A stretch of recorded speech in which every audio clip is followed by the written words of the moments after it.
Beyond keeping a child occupied, toys do so much more. They provide valuable playtime that not only helps develop fine motor skills, problem solving, and imagination, but gives them a friend like themselves to look up to. But for many minorities, past generations did not have the privilege of playing with toys that represented them.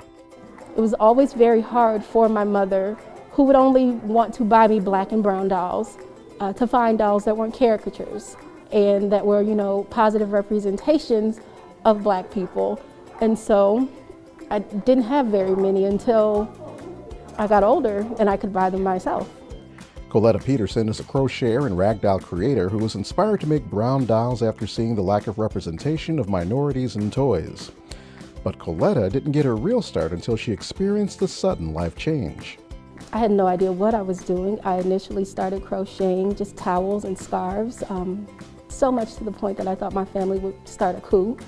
And I found a book at the library on how to make dolls, a little basic doll, and I went from there. And I worked on it for about a year until I was comfortable, and the first doll I made was only something Frankenstein could love. And then once, I finally got the hang of, parts and assembly, I was kind of hooked.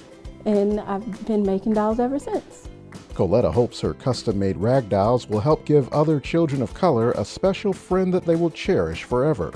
As a doll maker, when you're thinking of representation and making dolls that represent small children, big kids, adults love dolls as well, it just fills your heart with so much pride when something that you've set out to do to represent someone or a culture, and it's finally seen in what you do. It brings so much joy and so much pride. I love what I do.